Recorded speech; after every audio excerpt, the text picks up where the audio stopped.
Kamusta? Welcome sa Recap PH, kung saan nagre-recap tayo ng mga paborito nating manhwa, manhwa, at manga. Samahan niyo akong magbalik tanaw sa mga astig na pangyayari sa mundo ng comics, at tumuklas ng mga bago nating magiging paborito. Huwag kalimutang mag-subscribe para lagi kang una at updated sa mga bagong video. Simulan na natin.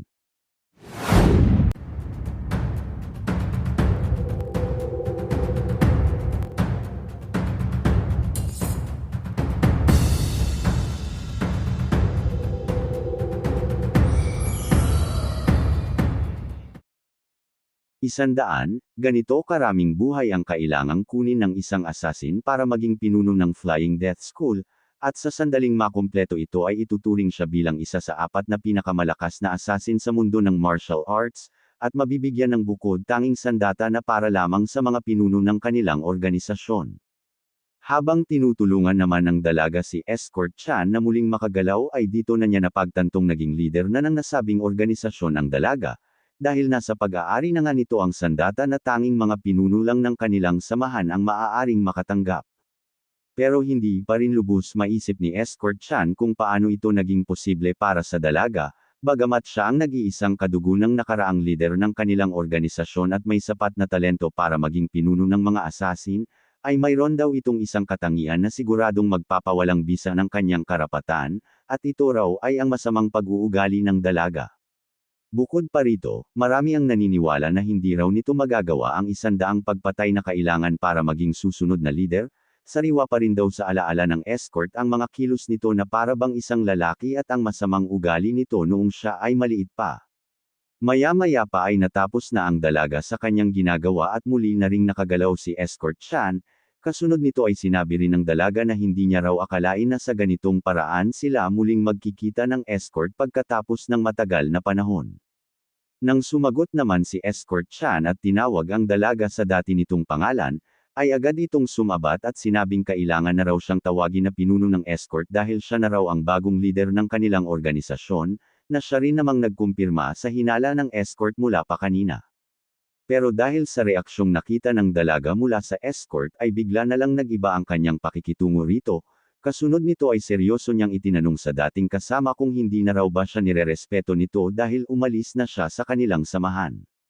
Mabilis rin namang lumuhod sa harapan ng dalaga si Escort Chan sabay sabing malaki pa rin naman daw ang kanyang paggalang sa kanya, pero tila hindi kumbinsido ang dalaga dahil tila kinailangan niya pa raw na magmakaawa sa Escort para makuha ang respeto nito. Maya-maya pa ay sinabi ng dalaga na maganda raw ang tiyempo ng kanilang muling pagkikita, dahil hinihintay niya raw ang panganay na young master na kilalang madalas bumisita sa mga bahay-aliwan para makipaglaro sa mga babae, pero mukhang hindi niya na raw ito kailangan pang gawin para lang makapasok sa kanilang sekta.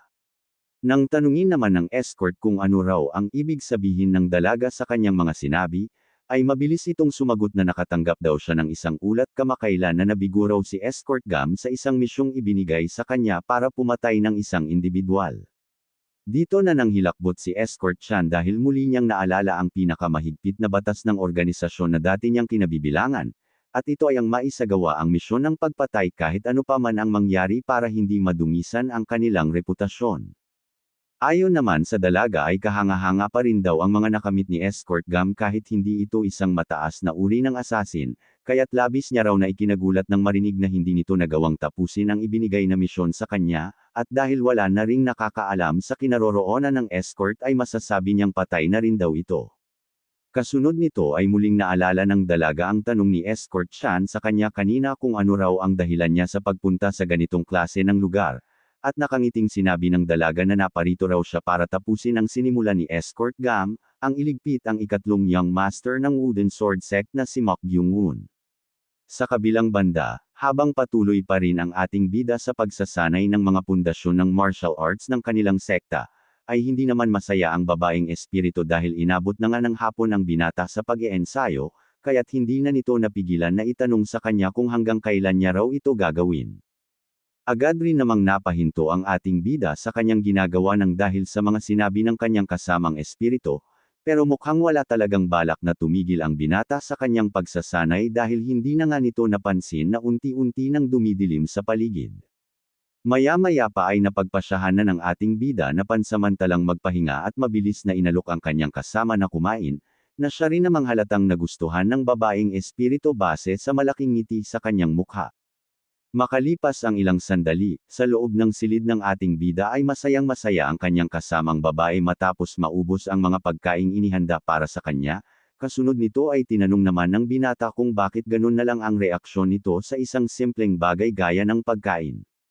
Mabilis rin namang sumagot ang babaeng espiritu at nakangiting sinabi na isa raw sa pinakamasayang gawin sa buhay ng tao ay ang kumain ng marami. Darating din daw ang panahon na mauunawaan ng ating bida ang ibig sabihin ng pagpapahalaga sa buhay sa pamamagitan ng mga simpleng bagay, kaysa mamatay ng walang katuturan dahil sa malaking ambisyon sa buhay.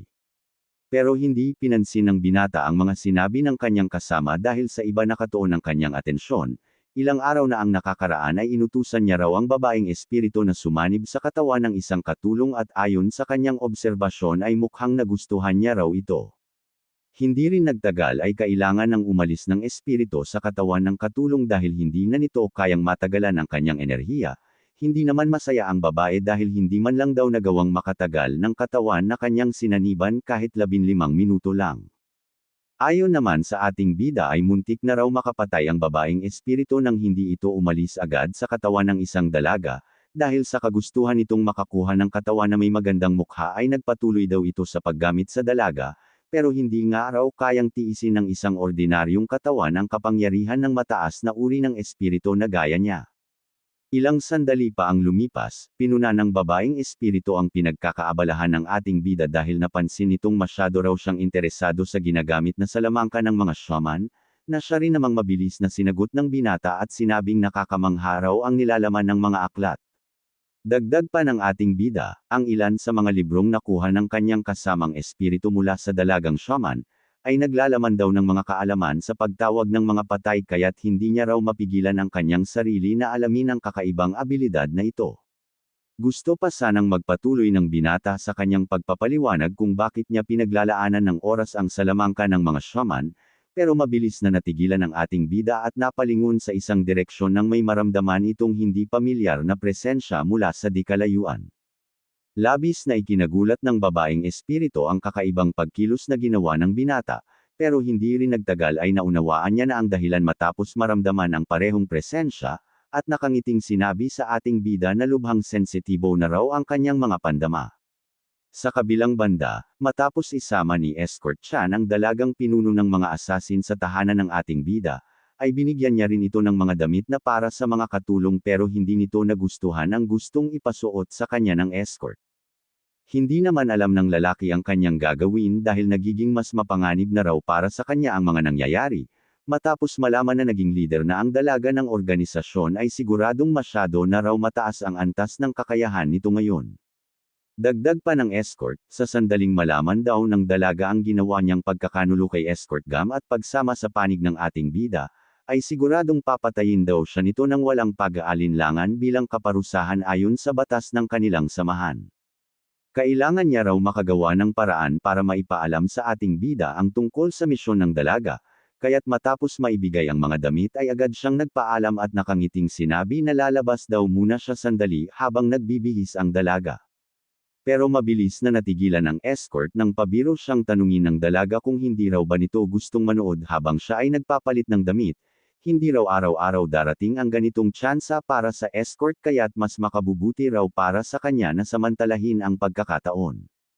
Maya-maya pa ay hindi na napigilan ng dalaga ang kanyang sarili at tumawa ng malakas sa naging reaksyon ng escort sa kanyang mga sinabi. Bagamat nagbibiro lang ang dalaga ay malaki pa rin daw ang kanyang pasasalamat sa lalaki dahil mabilis daw siyang nakapasok sa sekta ng dahil sa kanya.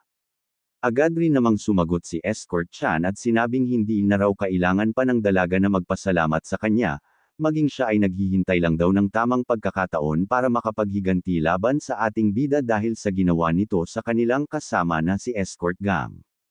Dagdag pa ng escort, pakiramdam daw niya ay siguradong mamamatay na ang ikatlong Young Master ngayong ang mismong leader na ng kanilang organisasyon ang kumilos, pero sinabi rin ito sa kanyang sarili na kailangan niya lang daw magpanggap ngayon para hindi nito malaman na sumama na siya sa ating bida. Masayang-masaya naman ang dalaga sa kanyang mga narinig mula sa escort, Gaya nga raw ng kanyang inaasahan ay mapagkakatiwalaan pa rin ang kanyang dating kasama at handa pa ring tumulong sa kabila ng matagal na panahon mula nang umalis ito sa kanilang organisasyon. Bagamat ganito ang mga sinabi ng dalaga para hindi maghinala ang escort sa tunay niyang intensyon ay mabilis din itong nagbago sa sandaling tumalikod na ang lalaki. Muli niyang ginamit ang kanyang abilidad para hindi makagalaw ang escort at sinabing halata raw na magkasabwat na sila ngayon ng ikatlong young master, dahil kahit na alam nitong ang ating bida ang salarin sa pagkamatay ni Escort Gam ay wala raw siyang ginawang kahit ano.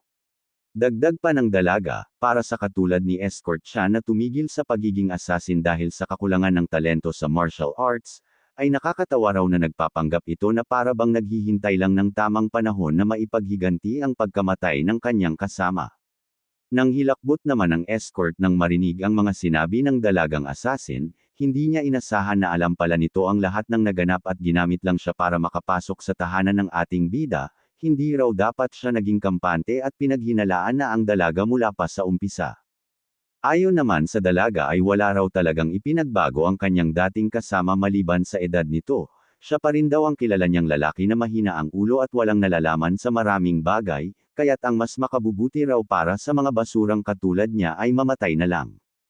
Hindi tuloy na iwasan ng escort na isipin kung saan siya nagkamali para humantong sa ganito ang kanyang kapalaran, bagamat nahihirapang aminin ay sinabi nito sa kanyang sarili na nangyayari raw ang lahat ng ito dahil sa pagiging mahina niya bilang isang martial artist.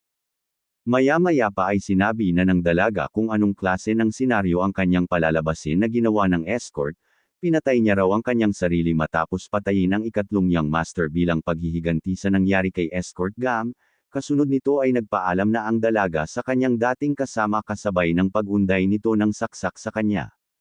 Pero labis na ikinagulat ng dalagang assassin nang bigla na lang makaramdam ng isang kakaibang puwersa na humila palayo sa kanyang hawak na patalim, patungo sa isang kamay na bigla ring lumabas mula sa nakasaradong pintuan sa di kalayuan. Hindi rin nagtagal, matapos makuha ang sandata ng dalaga ay tinadyakan ng ating bida ang pintuan at mabilis na pumasok sa silid na kinaroroonan ng dalawa, habang bakas naman sa dalaga ang labis na pagtataka sa pagkakakilanlan ng tao na nakialam sa kanyang ginagawa. Ayon naman sa escort, sa unang pagkakataon mula nang makilala niya ito ay ngayon lang daw siya labis na nasiyahan sa pagdating ng ating bida, kasunod nito ay nakangiting tinanong ng binata sa kanyang kasama kung siya raw ba ay nasa mapanganib na sitwasyon. Mabilis rin namang kumilos ang dalaga at hinawakan ang escort palayo sa ating bida, kasunod nito ay binalaan niya rin ang binata na wag umalis sa kanyang kinatatayuan kung ayaw daw niyang mamatay ang escort sa kanyang harapan, kasabay ng paglalagay nito ng kanyang patalim sa leeg ng lalaki.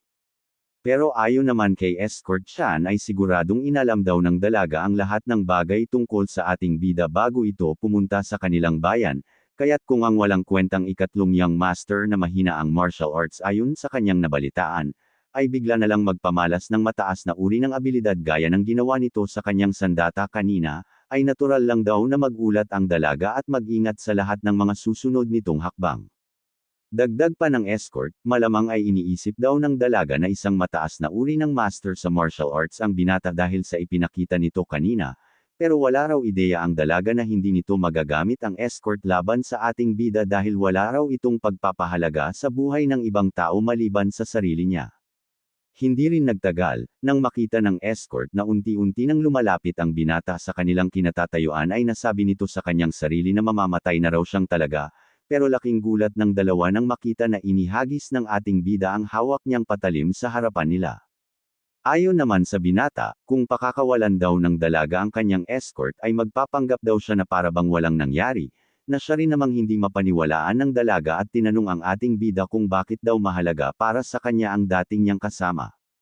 Mabilis rin namang sumagot ang binata at sinabing marami pa raw gagawin ang escort para sa kanya kaya't hindi niya maaaring hayaan na lang na mamatay ito. Kasunod nito ay muling nakiusap sa dalaga ang ating bida na umalis na lang samantalang binibigyan niya pa raw ito ng pagkakataon.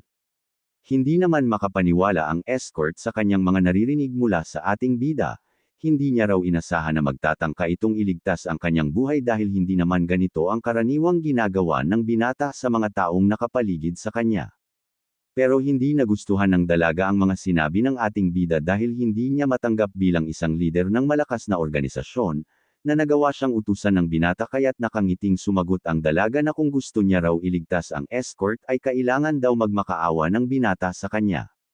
Sandaling natigilan ang ating bida sa kondisyong hiningi ng dalaga para pakawalan nito ang kanyang kasama, pero hindi rin nagtagal ay sumunod na rin ang binata sa gusto nitong mangyari at nagsimula ng magpakumbaba sa kanyang harapan. Muli na namang nagulat ang dalaga sa kanyang nasasaksihan, hindi siya makapaniwala na magagawang magmakaawa ng ating bida sa kanyang harapan para lang iligtas ang buhay ng isang bantay na gaya ni Escort Shan. Pero ang lahat ng ito ay isang palabas lang dahil wala talagang intensyon na sumunod na lang basta ang ating bida. Nang makalapit sa patalim na inihagis niya sa harapan ng dalaga kanina ay muli niya itong kinuha at mabilis na tumakbo palapit sa kinaroroonan nilang dalawa.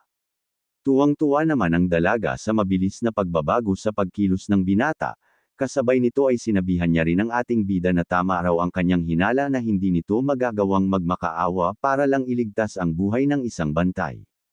Pero agad ring napansin ng dalaga na nakatingin sa ibang direksyon ang binata habang unti-unting lumalapit sa kanila ng escort, hindi nito nalalaman kung anong klase ng panganib ang kanyang haharapin sa hindi pagtanggap sa inalok ng ating bida kanina.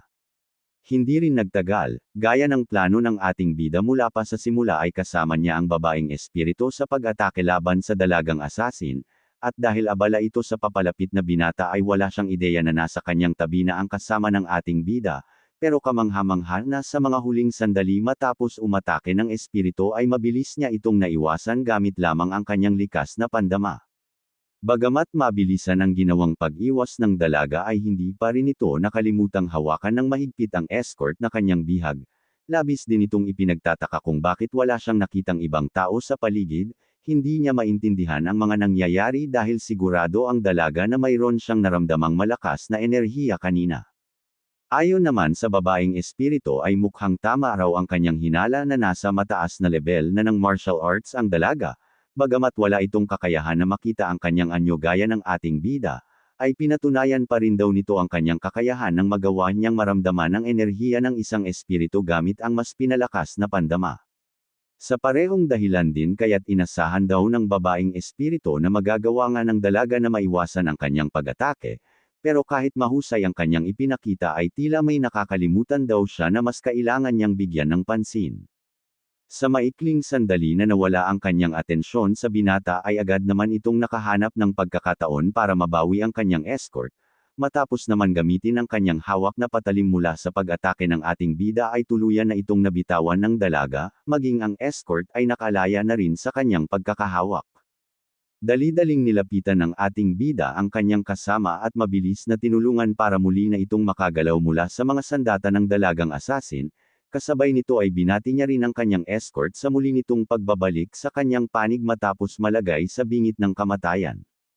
Ang dalaga naman ay tila wala pa rin sa kanyang tamang kaisipan dahil hindi pa rin ito maintindihan ang mga nangyayari, bagamat hindi naman siya nasaktan sa magkasunod na pag-atake mula sa ating bida at sa babaeng espiritu ay nawala pa rin sa kanyang mga kamay ang escort. Ayon pa sa dalaga, hindi raw siya maaaring magkamali sa kanyang naramdaman na kakaibang enerhiya kanina, pero kahit ano raw ang kanyang gawin ay hindi niya talaga ito makita kahit saan pa siya tumingin, hindi tuloy nito maiwasan na itanong sa kanyang sarili kung anong klase ng salamangka ang ginagamit ng ating bida laban sa kanya. Bagamat wala siyang ideya kung paano ito nagagawa ng binata, matapos makatanggap ng pag-atake mula sa kanya ay naunawaan naman ng dalaga na mahina ang puwersa ng ating bida, kaya't imposible raw na mataas ang level ng kanyang martial arts hindi gaya ng nauna niyang inakala. Dahil dito ay agad ring kumilos ang dalaga para salubungin ang pag-atake ng papalapit nating bida, tatapusin niya na lang daw ito sa pinakamabilis na paraan bago pa man magamit ng binata ang kanyang kakaibang salamangka. Kasunod nito ay kinuha na rin ng dalaga ang kanyang espesyal na sandata mula sa kanyang likuran para makasigurong hindi na ito makakaligtas. Napansin naman ito ng escort at agad na nakilala ang hawak na sandata ng dalaga, ayon sa kanya ay ito nga raw ang pinakamalakas at pinakahuling abilidad na ginagamit ng lider ng kanyang dating organisasyon, para sa isang lubhang mapanganib na kalaban gaya ng ating bida. Nang makita na rin ito ng binata ay mabilis niyang inihanda ang kanyang sariling teknik bilang pangontra sa pag-atake ng dalaga, At dahil may kakayahan ang ating bida na makontrol ang kahit anong bagay ay nakangiti nitong sinabi sa kanyang kalaban na nagkamali raw ito sa naisip niyang hakbang laban sa kanya. Pero sigurado ang dalaga na magagawang patayin ng kanyang espesyal na sandata ang binata. Bagamat isang beses lang ito maaaring gamitin ay hindi raw ito kayang maapektuhan ng kahit anong klase ng enerhiya dahil sa kakaibang paraan ng paglikha rito, kaya't ang ritual ng pagbibigkis na ginagamitan ng masamang enerhiya ay mawawalan ng bisa. Bukod pa rito, sa kung anong kadahilanan ay hindi rin nagawang makakilos ng ating bida matapos pakawalan ng dalaga ang kanyang pinakamalakas na abilidad, napasigaw na lang ang babaeng espiritu habang pinapanood na unti-unting lumalapit sa katawan ng binata ang nakamamatay na sandata.